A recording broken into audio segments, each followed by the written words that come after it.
Hey you guys, this is Stormy with the capital Z, and as you can see, the banner or poster thing, whatever you're gonna call it, this is a game from ECL, and we have, oh boy, we have weird names here. Anyways, this player is Fly100, the purple orc, and he is going against Nicker, the green idol player, right here on Terra stand.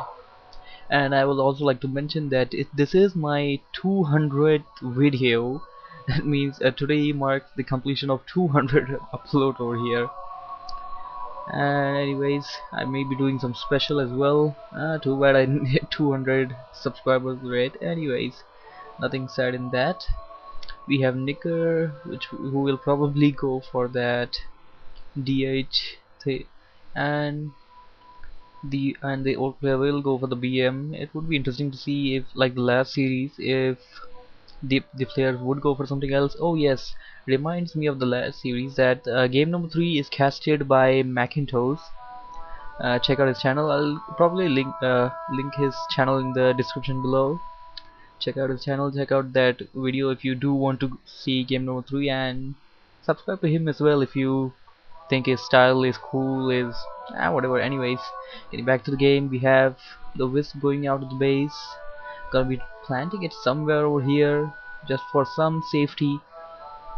Archer coming out, and as I expected, DH and BM from both of from the side, and as we see the peon now landing a hit over that over the Wisp. Now the Wisp going towards the enemy base, while here starts the creeping has been started by Nick, I have to say. Now this is a bit tricky creeping over here. You have to like damage these things, but note one thing, that you cannot kill these creeps using that energy shield, what do you call it? I'm sure it's called static shield. Yep, it's called static shield. You have to be careful these enemies do not die due to that static shield. If they do, you won't get the experience by it. Anyways, now Fly having the good vision with it, getting his BM right over there, wind walking right below there, and while we have Nicker creeping at this green spot, Fly is coming right towards him. It is almost nighttime, but he's not going for that item as it's not nighttime yet, and he has to attack. Hold off his TP, bot circlet, and just for appearance. This is something that old players do many a times whenever they come near the goblin shop. Something that also needs to be done very much by them. Anyways, now the Blade Master going wind walking towards that Wisp over there. Did manage to get one of those kills or those creeps, but the DH got the other two, seems like, and the DH is at level 2. Grunt getting inside the base, but uh, he managed to scare it out a bit. And anyways, now the Blade Master is returning back to the base, while the Grunt will be charging a few blows over that Moonwell which is under construction. The Blade Master might probably go for that, as well as it's quite necessary for the orc player to try to take out these buildings. These other human race does have an advantage over these buildings, that they can repair them while they're building it at the same time. The other races cannot do that, and this is something that you can actually exploit over here. Now the late master cancelling both of the moonwells now, and Nicker dropping another one right here. Actually dropped it a bit earlier, seeing the built meter thing. Anyways, dropping another one, while the grunt goes to hammer away right on it. Tier 2 almost complete for the old player. Nido player halfway done, while the DH comes back. The BM, I don't think he's gonna be able to do very much, as his mana is totally burned out over here by the DH mana burn. He does have the boost of speed. That's something I did not point out, that he might have picked it somewhere while over here, while he went over here. He is currently faster than the DH, as he does have the boost of speed. DH does not have it, and seems like he did manage to like somehow get those creeps to attack that Ancient of War. Ancient of War is under trouble at the moment, but I'm sure Nicker will be able to handle it easily. Now Nicker selling off something, I don't clearly remember what it was, but right now the Blade Master is just taking out all the wisp over here. I don't see, just one wisp over there, and now right just trying to attack the archer, which actually was being healed by the Moonwell, and that's actually some wasted of good amount of mana from the Moonwell. Now the Blade Master once again try to go toward the Ancient War, but he can see the Ancient War at full hit points, now going back to the base. Well, oh hey, there's a reason. It seems like the Demon Hunter actually teleported himself towards this orc base. Must have had a wisp somewhere over in here, and right now attacking that bestiary once again. As I mentioned before, the other races except human do not have the ability to repair the structures while they are under construction, and this is something that all races exploit.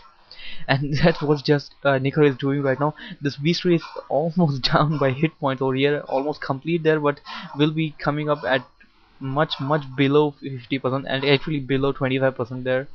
As started the peon started repairing at the right time, but not doing very well at the moment. The DH still has quite some hit points left, gonna be probably buying boost of speed. Yep.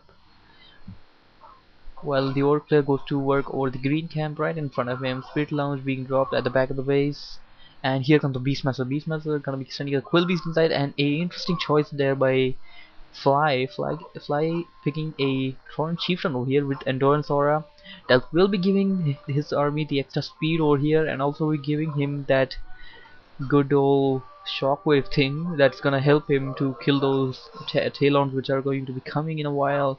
Two Ancient Winds are dropped over here while the DH is back at the base healing itself, while the BM, oh I have to say Beastmaster, not Blade Master, BM, that's gonna be going to just taking out the base actually, not getting inside over there, just sending those Quill Beasts inside, and seems like the DH just teleported himself inside using that self teleportation tool, that's that Quill Beast, and now just running around at the moment right now, not able to get to where he wants to, seems like. Well, oh, he was actually going for the Spirit Lounge. Well, yep, as I said before about that building thing. Anyways, now the Beastmaster was trying to fight with the Blade Master, and obviously had to retreat back because of the critical hit. And anyways, oh my god, and the DH getting unloaded when DH might. Oh, and he did not manage to pick it off. Good damage has been done, but um, the trade the trade of damage, or if as some can say, went to himself as he had to use his TP, waste of 175 gold over there. And anyways, if he would have teleported a bit earlier, he might have just used that staff of teleportation, but that would have been quite risky, and at the same time he did want to try to take out that Spirit Lounge. Spirit Lounge is summoning those Spirit Walkers, and here on the BM just going after the Beastmaster, and the Beastmaster at quite low hit point over there. Doesn't seem the Beastmaster does not have any item, but although Nidal player being the having that hashtag preservation, he can just do that classic Nidal move anytime, and now and there's a good surround there by the orc player. The Nidal player did manage to get out of there, and now I believe that the creep took it out, and a tome of experience that's gonna give the BM. Actually, he took it out of the TC, not very common over there. Most people would try to take it over the BM, but he wants to level up both of his heroes over here. Tron Shifter will be getting to level 2 right now, and he will be able to use those shock waves while the DH goes back to the base using staff teleportation. And as you can see, both of the heroes back at the base. Tree of Eternity coming up. Tree of Eternity is ready. Master upgrade of these Talons will be coming up soon. Attack magic is ready. Although attack magic is not very much used, it transforms these Talons to flying units, which do kind of more magic damage to flying units, but they do not attack ground units when they are flying. So yeah, it is quite of a bummer. Anyways, now moving out the base, actually wanting to go for that orange camp, but does see that orc player right over there. Gonna be try to jack, harass, or whatever you can call it, as both of the players have reached that creep spot at the same time. The orc player now actually wanting to creep, another player trying to find a opportunity to try to get inside over there, but he's not very successful. As you can see, does have the orb of venom, which is gonna be helping him a lot over there. Actually, I guess he was just trying to waste the orc player's time, wanting to get him a big back and forth, but orc player stood at his place and took out the whole camp. And now we'll be heading towards the Nidal player from the other side, going for the wisp. The Nidal player does have the vision because of that wisp over there, and we just died over there. Anyways, the Beastmaster has had 0 experience over there. That's not a good sign for the Nidal player. He does need to get some sort of experience over it, and getting it to at least level 2 would be good. At level 2 he can pick either bear or that hawk. At this point he preferably would pick hawk. Hawk reveals invisible units around it, and you can just summon the hawk and just make it follow the beastmaster wherever it goes. The blade master cannot windwalk around as windwalk around and strike from anywhere he wants like that, without you knowing that. Yes, he can do it even if you have it revealed. Anyway, 3 quick beast over here. Try to go for the orc, and the orc player interestingly going for an expansion over here. Now disenchant is ready over here by the orc, and here comes the stockway as I mentioned before, and a entangle root. Wait a second. Where did this guy come from? The Nile player actually got a KOTG over here. Let's see how KOTG works in this game. And now all these raiders trying to just surround this Talon's army, and the Beastmaster at blow hits, and Beastmaster goes down right there. And the orc player looking good right now. The does not have any TP to go back. This slight mistake by there by Nicker, and Nicker actually going near the creeps. That's not very good at a time when you are so near to the enemy, and your enemy might have surrounded or they're sandwiched.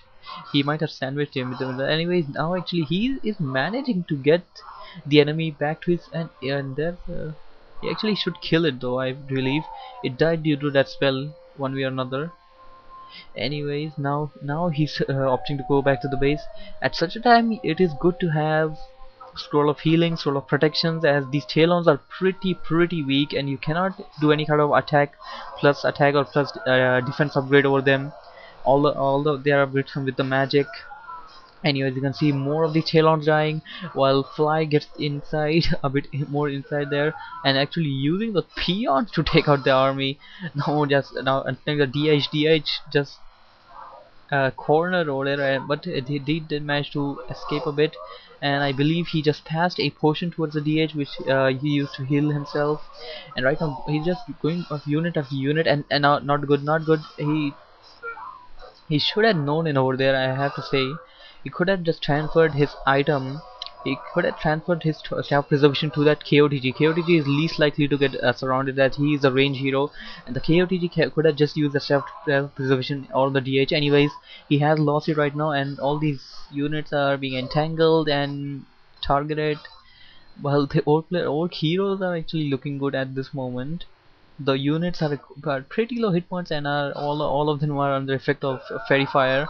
But right, the heroes are much more than enough to take out these Talons right now, taking them out one by one. Beastmaster getting near base, and the Beastmaster, and still no staff of preservation being bought. He should buy one at the moment if he wants to save his hero that time. Save his Beastmaster, that is, I have to point out. Now going after the peons. He should have done this a bit earlier though. The peons are pretty easy to kill. Just 250 hit points. You see, to them you don't really consider much of the hit points of the peons, as they're not military units to see there. And well, now the orc player moving back to the base. Nice Nidal player staying at his base, trying to recuperate, and as I said, scroll of healing, which is much useful, being bought over here by the Beastmaster. He's actually waiting over there as well. I'm sure he's going for the scroll of protection. No, going for the potion of lesser invulnerability. That's a quite useful item as well, and will be much useful while these melee heroes are going to be fronting the battles. And he actually passing the invulnerability potion to the DH, although using a TP at this point would be better, trying to save the whole army instead of just saving the hero. And at the same time, you can actually be just a corner over there, just surrounded and all. And while Nidal player choosing to creep, the orc player doing the same at his orange spot, and now ensnaring, calling those creeps out, and doing whatever the orc player usually do. The orc player has four of these spirit walkers over here, and they can really just take out those fairy fires and cyclones away easily. I have to point out, I didn't really see many cyclones over here. Anyways, well, the Nidal player comes back to the base, gonna be recuperating a bit from the creeping over there, and he doesn't really have a very much of an army. I don't see why he's not keeping up the supply of these Talons. He still has almost the same number of that he had a while ago, and now he actually was going for that I have to say orange camp at the gold mine expansion point. and just now going for the green one. Now just finds out that Fly just took them out, and now Flying getting ready for the attack. Blade Master wind walking, going using the other direction. He actually wasted a bit time over there. Could have just went there and then came back. The Blade Master speed cannot be matched by these units anyways. Once again ensnaring and getting those units out. Now gonna be attacking them. And this camp is a bit tricky to creep at sometimes, as you have 4 of these creeps that slow you down, and they can do like 3 slows. One, if one can do even let's say 2, that means that they can slow down 8 of your units, and if an enemy comes from the back door, you're just totally screwed over there. That I can say. Anyways, now instead the hero, there goes that shockwave. I have to mention shockwave just took out some good amount of hit points over there. Now both players going back and forth, and another shockwave, another one would have taken them out.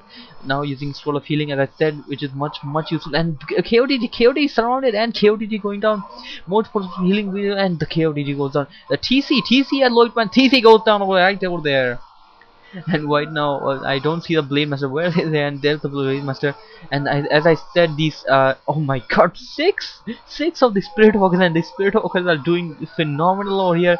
The Lion Player doesn't seem to be standing a chance. More Talons dying, and I don't think I don't think Nicker has any chance of winning this game right now. It's all down to just his heroes now. All of these units going down one by one. I have to say, 6 riders still alive. There goes down his last Talon. All his heroes left, and put invulnerability potion, using it quite late.